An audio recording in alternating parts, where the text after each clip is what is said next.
The heavy fabric hit Sarah in the chest, the sudden impact forcing her back a step. His grip lingered, fingers pressing shoulders, before he released her.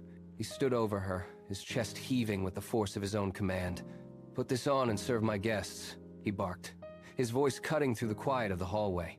Sarah looked down at the bundle in her hands, the texture rough against her palms.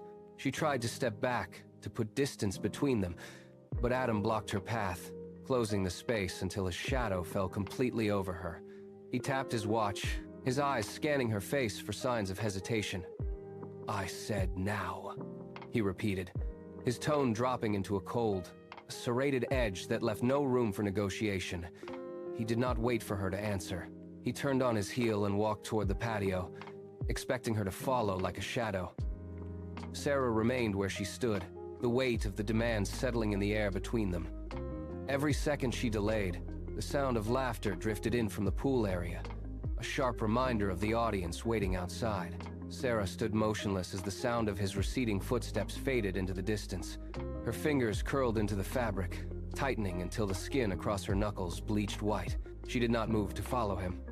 Instead, she watched the dust motes dancing in the sliver of light coming from the doorway. Her breathing was steady, though the muscles in her jaw ached from the effort of keeping her lips pressed together. She focused on the texture of the material in her hands, tracing the coarse edges as if trying to ground herself in the reality of the insult. The silence in the house became a physical weight, pressing against her ears. She closed her eyes for a heartbeat, visualizing the path ahead, and felt the sharp, hot pulse of anger deep in her chest. She forced the sensation down, locking it away behind a mask of indifference. When she finally opened her eyes, the hesitation was gone. She turned toward the doorway, her movements fluid and deliberate. She walked into the house, her shadow stretching long across the floorboards. She made no sound. She left no trace of her internal storm behind, carrying the weight of the moment forward into the light. The air near the pool was thick with the scent of chlorine and expensive citrus. Sunlight shimmered off the water, creating dancing patterns of light against the patio tiles. Adam lounged in a reclining chair, his posture loose and unbothered. Beside him, Josh and Jordan leaned back, glasses in hand, their voices rising in a steady rhythm of casual banter. Adam threw his head back, letting out a sharp, loud laugh that carried easily over the splashing water. He gestured broadly with his drink, the ice clinking against the glass, and leaned in toward his guests as if sharing a joke that required no explanation. He seemed entirely disconnected from the house behind him, his focus trapped within the small, insulated circle of his friends. Every few seconds, another burst of laughter erupted from the group, echoing against the stone walls. They sat in the sun, oblivious to the silence that gripped the rest of the grounds. Adam took a long sip from his glass, wiped the moisture from his lip, and settled deeper into the chair, his face entirely relaxed. He was the center of his own world, and the afternoon was unfolding exactly as he expected it to. Sarah stepped out of the back entrance and onto the stone pathway. The garden was silent, save for the distant, muffled sounds of laughter drifting from the pool. She walked slowly. Each step felt heavier than the last, her feet pressing firmly into the gravel. The sun beat down on the back of her neck, but she did not speed up. She navigated the narrow turn around the hedge, her fingers brushing the rough leaves. The path seemed to stretch longer than she remembered. She passed the empty stone fountain, hearing only the dry scrape of her own boots against the concrete. With every yard she covered, the distance between her and the house widened, leaving her exposed in the open air. She stopped briefly to steady her breathing, staring at the manicured lawn that felt like an endless cage. She looked toward the pool area. The laughter was sharper now, cutting through the stillness. She took a deep breath, braced her shoulders, and forced herself forward again. The transition from the cool shadows of the house to the harsh light of the patio felt like stepping into a furnace. She did not look back. She kept her eyes fixed on the path, moving toward the sound of the voices, knowing she had to complete the walk. Sarah stood in the center of the room, the fabric held tight against her chest. Her knuckles were white, her grip so firm that the material bunched into sharp ridges against her palms. She stared at the wall, listening to the muffled, distant sounds of the party outside. Every instinct urged her to drop the items and walk away, but the weight of her commitment to the marriage held her in place. She lowered her head, her breath coming in shallow, ragged bursts. Her fingers trembled as she began the process, moving with a mechanical, forced precision. She set her personal belongings aside, placing them on the vanity with deliberate care, as if they were fragile glass. The room felt suddenly cramped, the air growing stagnant as she moved. She did not look in the mirror. She focused entirely on the physical motions, keeping her eyes fixed on her own hands. She smoothed the fabric, adjusted the fit, and stood upright. The silence of the house pressed against her ears. She checked her reflection for a fleeting second, then turned away. The transformation was complete. She took a final, steadying breath, reached out, and gripped the handle of the door. She was ready to face the consequences. Sarah pushed the door open with her shoulder, the tray balanced precariously in her hands. It was heavy, the crystal glasses clinking together with a sharp, rhythmic sound that echoed in the quiet hallway. She stepped onto the patio, the bright afternoon light forcing her to squint. She kept her gaze low, focusing on the shifting level of the liquid in the glasses to ensure nothing spilled. Her arms burned from the strain, muscles twitching under the constant weight. She moved toward the pool area, her steps measured and slow. Adam, Josh, and Jordan sat on the lounge chairs, their voices loud and discordant. As she neared the poolside, the conversation faltered. A sudden, unnatural quiet descended over the immediate area. The clatter of ice against glass seemed deafening in the sudden stillness. Sarah did not stop. She maintained her pace, navigating the space between the chairs. She felt the sudden weight of eyes on her, a physical pressure that made the air feel thin. She arrived at the edge of the seating area and stood there, the tray held steady in front of her. The men stopped talking entirely, their movements freezing mid-gesture. A ripple of reaction moved through the gathering, a collective shift in posture as the guests turned to look. Sarah moved past the lounge chairs and into the main press of the party. The space between the guests seemed to shrink as she approached. People shifted, turning their shoulders to create a path, but their eyes remained locked on her. She heard the first ripple of low, indistinct chatter, a sound that followed her like a wake. A group of three stood near the edge of the patio, their conversation dying out the moment she came within range. They did not move, forcing her to navigate around them. One guest tilted their head, eyes scanning her from head to foot, then leaned into their neighbor to whisper something sharp. A stifled laugh broke the silence. Sarah felt the heat of the sun on her back, but it was the cold, clinical focus of the onlookers that pressed against her skin. She tightened her grip on the tray, her knuckles aching from the effort to keep it level. The whispers grew louder, no longer masked by the ambient noise of the party. She was no longer a person to them. She was the centerpiece of their afternoon entertainment. Every step felt heavier than the last, a deliberate march through a gauntlet of judgment. She kept her eyes forward, refusing to acknowledge the pointing fingers, even as the sound of muffled mockery became impossible to ignore. Sarah extended the tray toward a man leaning against the stone pillar. He did not look at her. He reached out, snatched a glass, and immediately turned his back, his attention fixed on a conversation across the lawn. She took a breath and moved to the next group. A woman gestured for a drink, but her eyes remained pointed toward the pool, carefully avoiding Sarah's face as if she were a piece of furniture. When Sarah reached out to offer a napkin, the guest pulled back, creating a gap that forced Sarah to stumble forward. The tray rattled in her hands, the liquid sloshing against the rim. Not one guest offered a word or a glance. Their behavior was surgical, stripping away her presence while taking the service she provided. She stood before them, a ghost in the middle of their celebration. She felt the chill of the ice against her palms, a stark contrast to the stifling heat of the afternoon. Each time she presented the tray, the result was identical. The hand appeared, the glass vanished, and the person retreated. She was being erased in real time, replaced by the utility of the tray she carried. The silence of the guests toward her was louder than any insult they could have spoken. She kept moving, forced to accept the cold reality of their indifference. Sarah reached the edge of the pool where Adam sat, his laughter ringing out with Josh and Jordan. She prepared to set the tray down, but a movement to her left cut her short. Diane stepped into the narrow space between Sarah and the lounge chairs. She moved with a calculated, gliding grace, her eyes sweeping over the guests before settling on Adam. She did not acknowledge Sarah's presence, treating the space she occupied as empty air. Diane stopped beside Adam, placing a hand on the back of his chair, her lips curling into a sharp, knowing smirk. The shift in the atmosphere was instantaneous.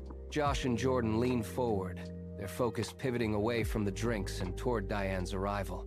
Adam's posture straightened, his gaze softening as he looked up at her. Diane leaned closer to him, her movements deliberate and provocative. She stood with her chin tilted high, radiating a smug confidence that seemed to push Sarah further into the periphery. The tray felt heavy in Sarah's hands, the weight of it pulling at her shoulders as she stood motionless. Diane's arrival had turned a routine service task into a public exhibition of favor. She stood there, trapped in the orbit of their attention, while Diane leaned in closer to Adam, effectively barricading the path forward. The dynamic had shifted, and the air around the pool grew tight with the weight of the new arrival. Diane turned her head slowly, her eyes tracking Sarah's position with predatory amusement. Her smirk deepened into a thin, taunting line as she caught Sarah staring. She did not speak, but the look was a clear declaration of victory. She shifted her weight, leaning further into Adam's personal space, ensuring Sarah remained in the line of sight for the entire group. Josh and Jordan caught the exchange and chuckled, their eyes darting between the two women. Adam followed their gaze, his eyes flicking to Sarah for a split second before returning to Diane with a wide, indulgent grin.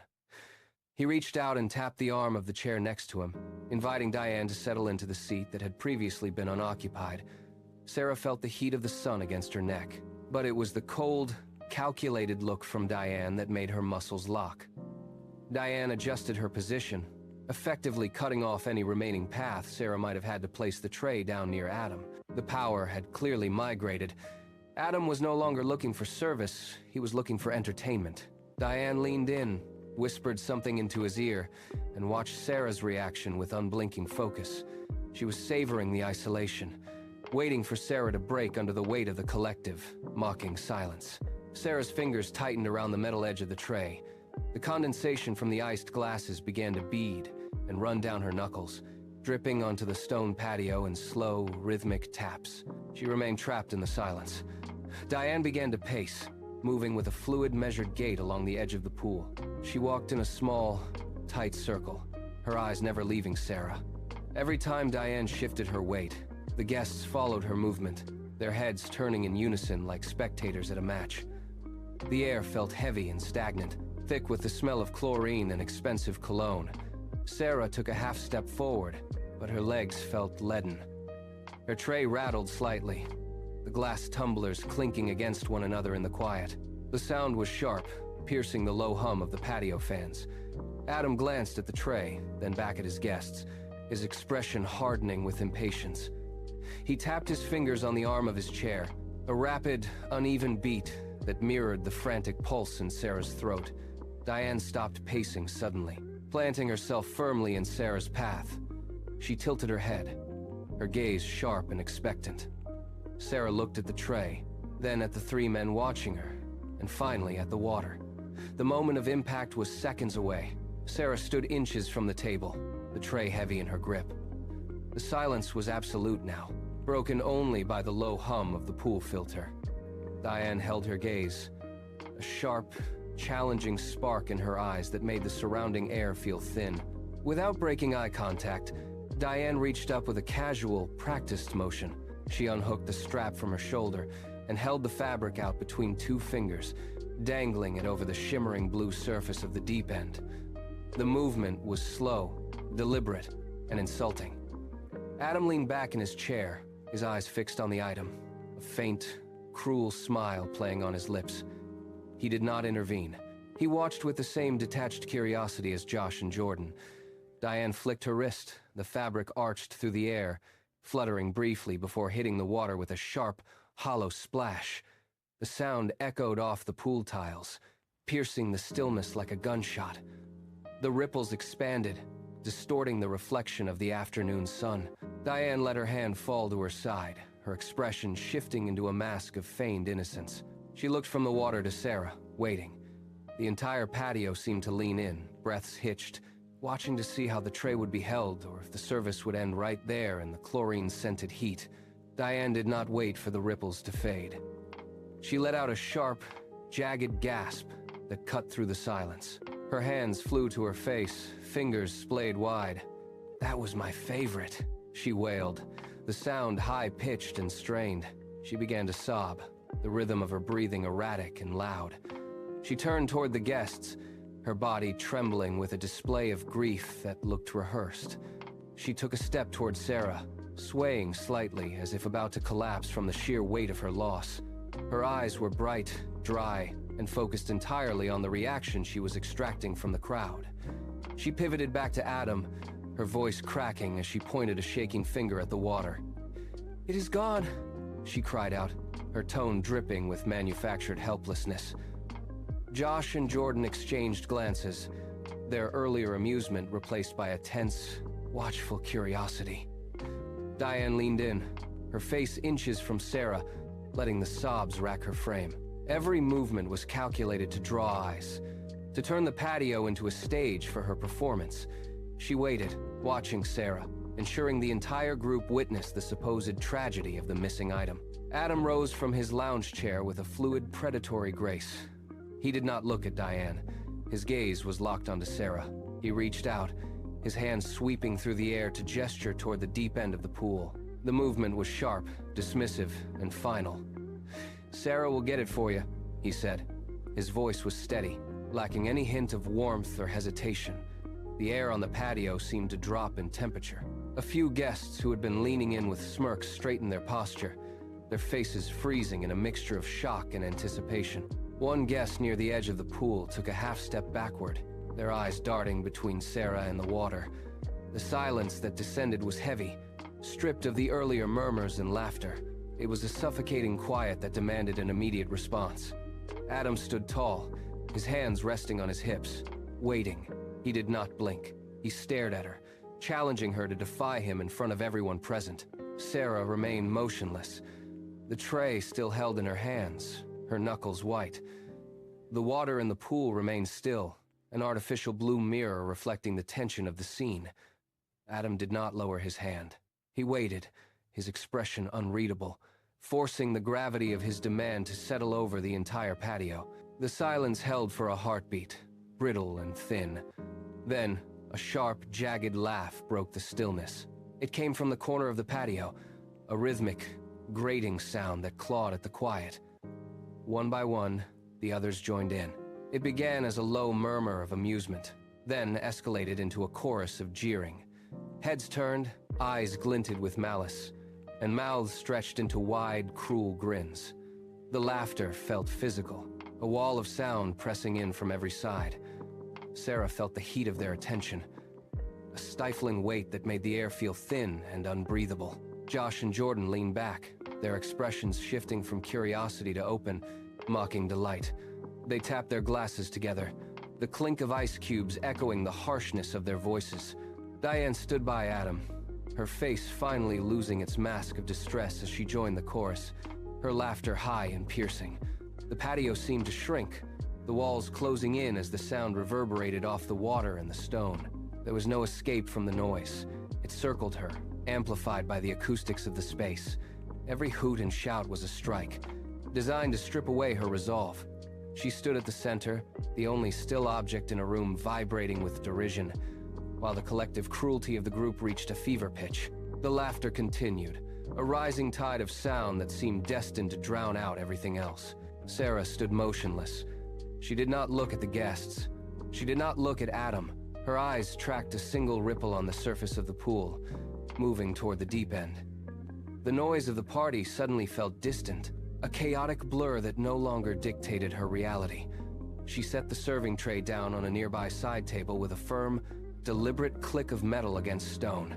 The sound was small, yet it cut through the din like a blade. She turned her head slowly, her gaze sweeping across the circle of onlookers until it landed on Diane. Her voice was steady, lacking any tremor or hesitation. "Diane can retrieve her own property," she said. The words were not loud, but they carried an edge that silenced the patio. The laughter died instantly. replaced by a sudden, sharp intake of breath from the group. Josh set his glass down, his mouth hanging slightly open. Even Adam froze, his eyebrows arching in genuine shock. The air grew heavy again, but this time the pressure shifted. For the first time that day, the collective confidence of the crowd faltered, replaced by a tense, uncertain stillness as they processed her refusal. Sarah turned her back on the pool. She took one step, then another, moving toward the gate with measured intent. The silence of the group was broken by the sharp scrape of a chair against stone. Before she could pass, a shadow flickered across her vision. Diane lunged forward with jarring speed, her fingers locking onto Sarah's arm. The grip was tight, digging into her skin, forcing Sarah to stop dead in her tracks, her eyes wide and wet as she began to sob. It was a rapid, uneven sound, filling the space between them. She held on with both hands, her knuckles pressing hard against Sarah's skin. The sudden physical contact sent a jolt through the patio, turning the stunned silence into a new, sharper tension. Diane leaned in, her body trembling with a rhythmic, her movements erratic and frantic. Sarah tried to pull away, but the grip tightened, anchoring her to the spot. The guests leaned in, watching the struggle, their eyes shifting between the two women. Diane's grip remained firm, a physical barrier intended to stall Sarah's departure and draw the group back into the conflict. Diane did not release her hold. Instead, she leaned closer, her breath hitching in a way that felt practiced and hollow. Her eyes scanned the surrounding guests before snapping back to Sarah, filled with a sudden, manufactured terror. "Please, Sarah," she whispered, her voice carrying just enough to reach the nearby chairs. "I cannot swim." The lie hung in the air, heavy and jagged. It was a transparent trap. She looked toward the deep end of the pool, then back at Sarah, her face a mask of desperate vulnerability. The guests shifted. Josh and Jordan exchanged a look, their faces unreadable, while Adam stood like a statue, his gaze fixed on the unfolding drama. The initial tension of the struggle dissolved, replaced by a suffocating, expectant silence. Nobody spoke. Nobody moved. The entire patio seemed to hold its breath, waiting to see if Sarah would call the bluff. Diane's grip remained immovable, demanding anchor, her eyes wide and pleading, daring Sarah to ignore the manufactured threat. Every heartbeat in the silence felt like an accusation, pressing Sarah to decide between walking away or conceding to the lie. Sarah looked down at the fingers locked around her arm. The skin was pale against her own, the grip tight and unrelenting, unblinking eyes. The silence of the patio was absolute, pressing against her ears like deep water. In that moment, the weight of the last hour dropped away. She did not feel the pressure of the guests or the gaze of the men by the pool. She only felt the physical intrusion of Diane's hand. Sarah's muscles tensed, a sharp, sudden recoil that started in her shoulders and traveled down to her palms. She planted her feet firmly on the stone, finding her center of gravity. With a swift, decisive motion, she shoved. Her hands connected with Diane's shoulders, pushing with enough force to break the connection instantly. Diane stumbled back, her heels catching on the uneven edge of the patio. Sarah stood her ground, her breathing slow and steady. She did not raise her voice, but every word carried across the pool without effort. "Save the act," she said. The command was cold, stripped of any hesitation. She watched Diane regain her balance, the mask of victimhood slipping to reveal a flash of genuine shock. Sarah turned her head, her posture rigid, refusing to give the scene another second of her energy. The air on the patio shifted instantly. Adam stood up, his chair scraping violently against the stone floor. He crossed the distance between the pool and the center of the patio in 3 long, predatory strides. His face had flushed a deep, mottled red, the veins in his neck visible as he closed the gap. He stopped inches from Sarah, looming over her with a physical intensity that forced the surrounding guests to shrink back. He did not look at Diane. He did not ask what had happened. He pointed a rigid finger at the water, his hand shaking with suppressed violence. "Get in the pool and find it," he barked, his voice cracking with exertion. The command echoed against the pool tiles, sharp and unforgiving. He gestured toward the far end of the property where the staff entrance was located. devoid of any recognition or empathy. He was no longer speaking to a person, but to an obstacle he intended to crush. The laughter from the lounge chairs had died completely, replaced by a heavy, suffocating stillness that settled over the entire yard. Sarah stood motionless, her gaze fixed on him, as Adam waited for her to break. He took another step forward, his jaw tight, his entire posture screaming for total, unquestioned submission. The silence in the garden grew heavy, a physical weight that pressed against the lungs of everyone present. Adam did not blink. He kept his head tilted, studying Sarah as if she were a faulty piece of equipment that refused to operate.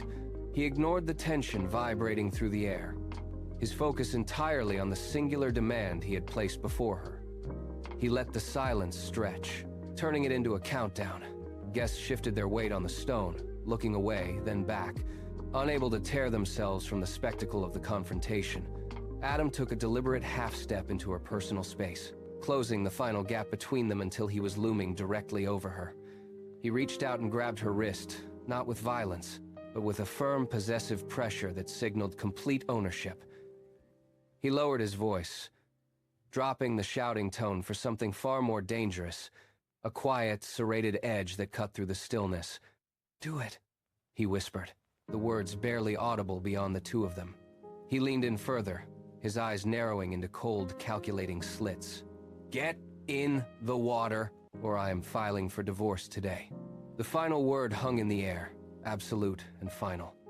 He watched her face for any sign of collapse, his grip on her wrist tightening to ensure she heard every syllable of the threat. The choice was no longer about a task. It was about the survival of their union, and he had framed it as a transaction she could not afford to lose. Sarah felt the pressure on her wrist, but she did not pull away. Instead, she stood perfectly still, letting the threat of divorce vibrate between them. She looked past Adam, scanning the faces of the guests who had once been their closest circle. Their eyes were wide, waiting for her to break, waiting for the expected submission. She slowly shifted her weight, reclaiming her stance, and forced her gaze back to Adam. She did not blink. She did not tremble. The fear that had defined her presence all afternoon evaporated, replaced by a cold, sharpened clarity. She looked him directly in the eyes, ignoring the red flush of his rage and the smug smirk still lingering on Diane's face. She spoke, and her voice carried across the pool, steady and devoid of the hesitation he had demanded. "I am your wife, not your servant," she said. The words were simple, stripped of any plea or apology. She withdrew her arm from his grip with a sharp, controlled motion that left him off balance. She took a step back, widening the distance between them, and held his stare. The silence that followed was different from before. It was no longer heavy with anticipation, but sharp with the shock of her refusal. She had drawn the line, and for the first time, she stood on the other side of it. Sarah turned away. She did not look back at the group or at the faces watching her. She walked toward the pool, her pace rhythmic and measured. Each step on the stone patio sounded loud in the quiet air. She reached the edge where the tiles met the water and stopped.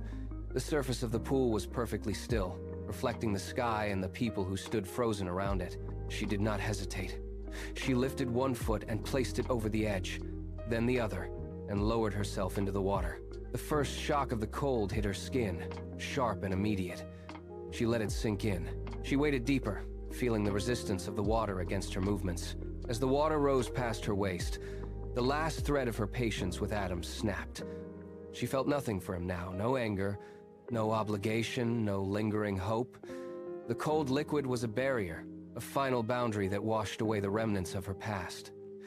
She stood in the deep end, submerged and detached, watching the light dance on the surface above her. The bond was gone. She was no longer a part of the scene on the deck. She was alone in the water, and for the first time she was breathing freely. Sarah waited until the water reached her shoulders. The deep end was unnervingly still. She tilted her head, pressing her eyes into the water to cut through the surface glare. Her vision blurred, then focused on the murky tiles at the bottom. The pool was silent now. The laughing had stopped. She could hear the rhythmic splashing of her own movements and the distant, shallow breathing of the guests watching from the deck. Their presence was a heavy weight, a wall of scrutiny pressing against her, but she did not look up. She kept her gaze locked on the dark shape resting near the drain. The water felt thick, clinging to her skin as she took a deep breath and prepared to submerge. She pushed down, letting her feet leave the ground. The world above the surface vanished, replaced by a wall of blue and the muffled thrum of her own pulse. She was alone in the deep, and the silence was the only thing that mattered. Her fingers curled around the fabric. She pushed off the pool floor, her body breaking the surface with a sudden, sharp intake of air. Water streamed from her hair and face as she rose, standing tall in the center of the deep end. She trudged toward the stairs, the weight of the water dragging at her limbs, but her movements remained steady and devoid of haste. She climbed out onto the concrete, ignoring the stares of the guests who shifted uncomfortably in their seats. She dropped the sodden object at Diane's feet. It landed with a wet, heavy slap against the stone. Adam stepped forward, his face bright with a smug, triumphant grin. He reached out a hand to pull her toward him, expecting gratitude or a smile. Sarah did not look at him. She did not take his hand. She stepped past him, her body dripping, her eyes fixed on the gate ahead. The silence at the party turned brittle. Adam's hand hung in the air, grasping at nothing. He looked at his friends, but the laughter had died in their throats. Sarah kept walking. Every step Sarah took left a dark, widening puddle on the manicured stone. The sound of water dripping from her skin was rhythmic and sharp in the sudden quiet of the party. She did not accelerate. She did not look back. She navigated the narrow path between the lounge chairs, moving with a deliberate, singular purpose that forced the guests to shift their chairs and pull their feet away as she passed.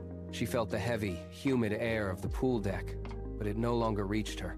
Her focus was entirely on the iron gate at the edge of the property. She reached the threshold and stopped for a heartbeat. The metal handle was cold under her wet palm. She pulled, and the gate swung open with a slow, grinding protest that cut through the silence of the backyard. She stepped through the frame, crossing the boundary from the pool area to the open street beyond. She did not turn to see the confusion or the stares left in her wake. She walked forward, the pavement beneath her feet steady and dry. The distance between her and the property grew with every stride. She was out of the gate, out of the yard, and out of the life that had tried to break her. 12 months passed, and the house began to mirror the silence Sarah left behind. The once vibrant garden beds had surrendered to weeds, with overgrown stalks choking the pathways and dead leaves piling against the foundation. Inside, the signs of neglect were everywhere. Dust coated the surfaces of the mahogany tables, and the air held a stale, stagnant quality that no open window could clear. Stacks of unread mail gathered in the entryway, turning yellow and curling at the corners. The kitchen, once the center of order, was now a chaotic landscape of unwashed dishes and empty bottles. Everything that Sarah had maintained with invisible effort had fallen into total disarray. The luxury of the property remained, but the lifeblood of the home had evaporated, leaving behind only an hollow, decaying shell. Every corner of the residence spoke of her absence. The pristine marble floors were scuffed and dull, and the lack of care turned the opulent rooms into a cold, cluttered museum of mismanagement. The house was no longer a home. It was a testament to the vacancy Sarah had left in her wake. Diane sat on the edge of the same pool deck, surrounded by the remnants of a failed afternoon. A tray of half-eaten fruit sat on the table beside her, attracting flies. She tried to organize the lounge chairs, but her movements were erratic and lacked the measured efficiency that once defined this space. She reached for a pitcher to pour a drink, but her grip faltered, sending liquid spilling across the table and dripping onto the stone. She did not clean it. She simply stared at the mess, her shoulders slumped in defeat. The contrast was impossible to ignore. Where Sarah had moved through these tasks with silent, purposeful grace, Diane only created more clutter. She attempted to wipe the surface with a napkin, but the paper tore, leaving wet shreds scattered across the marble. She let out a sharp, frustrated breath, abandoned the effort, and slumped back into the chair. She looked at the pool, then at the overgrown garden beyond, appearing entirely lost. The house, once a machine of perfect order, now felt heavy and unmanageable under her watch. She was surrounded by the luxuries of the home, yet she had no idea how to sustain them. Every failed attempt at organization highlighted the void Sarah had left behind. Adam stood at the outdoor bar, his hands fumbling with a glass and a bottle of ice. The neck of the bottle clinked sharply against the rim of the glass, spilling liquid over his fingers and onto the counter. He wiped at the mess with his palm, but only smeared the moisture further. A few feet away, Josh and Jordan sat in deep lounge chairs, their eyes tracking every awkward movement. They did not offer to help. They watched the stagnation of the afternoon with a detached clinical interest. Josh leaned forward, his elbows resting on his knees as he gestured toward the disarray of the pool deck. He looked at Jordan, then back at Adam, who was still struggling to steady the bottle. "You really lost the only good thing you had, Adam," Josh said. The words hung in the humid air, stripped of any pretense or social grace. Jordan nodded in agreement, his gaze lingering on the overgrown hedges and the uncollected trash scattered near the water. There was no defense offered, no excuse attempted. Adam stopped moving, his hand still gripping the neck of the bottle, the ice melting rapidly in the glass. The verdict had been spoken in the very place where he had once demanded total submission. Now, the silence returned, heavier and more permanent than before. Adam remained motionless at the bar, the glass still gripped tightly in his hand. The silence from the guests was absolute, a heavy weight pressing down on the terrace. He turned his head slowly, scanning the pool area. His eyes settled on the empty space near the water's edge, the exact spot where Sarah had stood on the day of the pool incident. The memory of her posture, the way she had looked at him before turning to leave, occupied the space more effectively than any person could. He did not speak. The loud, arrogant laughter that once defined his presence at these gatherings had vanished, replaced by a stillness that felt like a vacuum. He watched the light reflect off the surface of the water, the ripples distorting the view of the tiles below. There was no one left to command, no one left to dismiss. He looked down at the drink in his hand, then back to that empty, quiet spot. The house was full of people, yet the space where she used to stand felt like the only real thing left in the yard. He stood there for a long time, listening to the wind move through the trees, finally understanding the true measure of the silence he had built.